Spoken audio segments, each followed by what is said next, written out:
Hi everyone welcome to Rudransh and mama blog. देखिए रुद्रांश भी कौन करुछि। हाय रुद्रांश, रुद्रांश तू कौन खाऊछु? आ मामा तो पे कौन बनेबो? मामा पनीर बना। ओके चलो तेज डेरी न करी गोटे रेसिपी देखीदेवा जोटा कि पनीर बिना पियाज रसुण रे गोटे रेसिपी ताको देखी नबा। एबे मु गोटे कड़े नहीं तादरे पकाउछि धनिया धनिया पर पकाउछि तादरे मु जीरा जीरा टिके आ धनिया टिके फ्राए हो गला परे सेथिरे आमे पकेबा डालचीनी डालचीनी को आ भले से एथिरे फ्राए करि नबा 2-4 मिनिट फ्राए हो गला परे एथिरे मु ऐड करूछि सुखला लंका एवं या 2-3 मिनिट फ्राए करना जमी यहाँ भल से फ्राए फ्राए हो गला परे या आम एबे गोटे प्लेट को काढ़ी नबा। एबे पुणी से कड़े को आम बसेबा और ताको गरम हो गला परे सेथिरे पकेबा ऑयल ऑयल टिके गरम हो गला परे सेथिरे आम पकेबा 10-12 काजू। मुझे 3 जन कुक करुच्ची तो 10-12 काजू नहीं आपण आपण हिसाब रे काजू नेबे।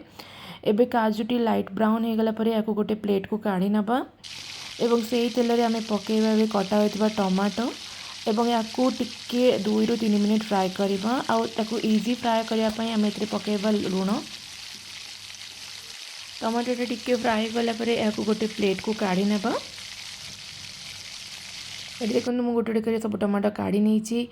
एबे से आम ऑयल जो अच्छी तादरे पकेबा पनीर एवं या लाइट ब्राउन होगा पर्यंत फ्राए करबा। पनीर टी फ्राए होती मुझे देखिए आप आलू टी भल से काटी नहीं।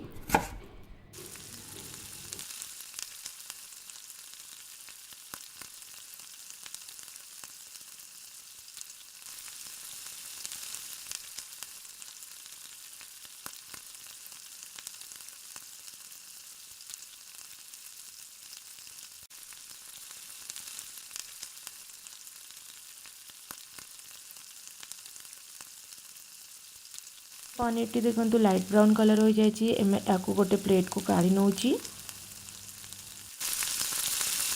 एबे से ऑयल रे मु पकाउची कटा होइतिबा आलू को से पुणी मु लुण और टिके हल्दी पकई ताको भले से फ्राए कर नेबे।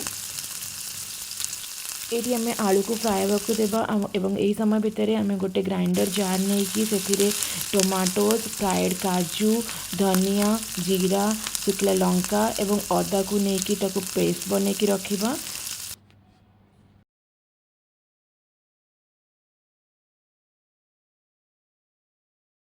एबे 2-3 मिनिट हो जाइए एवं ये आलूटी भल से फ्राए हो जाइए। आम ए आलूटी को गोटे प्लेट को मु काढ़ी दूची। एबे से गरम तेल में मुझे ऐड करछि तेजपत्र डालचीनी एवं जीरा एवं एवं किसी समय फ्राए कर दूची।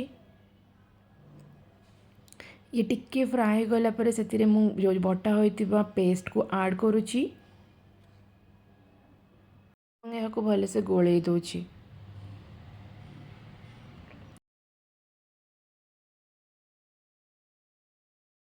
मसला टिके कषि गला परे सेतिरे मु ऐड करुछि धनिया पाउडर जीरा पाउडर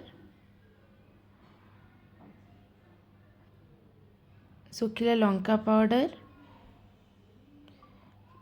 स्वाद अनुसार लुण एवं या भले से मिक्स कर दोछि।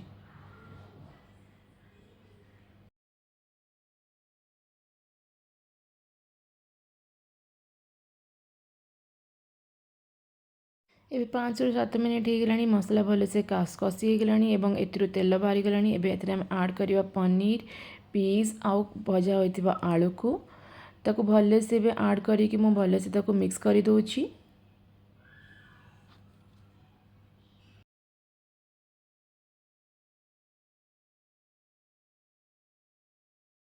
एबे पनीर आलू और पीस भले से कषि जाइछन्ती मसला रे तेणु आम गरम पानी देकी एहाको 10-15 मिनिट फुटेबा।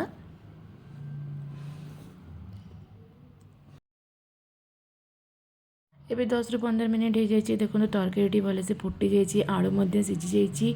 एथिरे मु ऐड करुछि कस्तूरी मेथी आ धनिया पत्र एवं एहाको भले से 2 मिनिट घोड़े दोछि।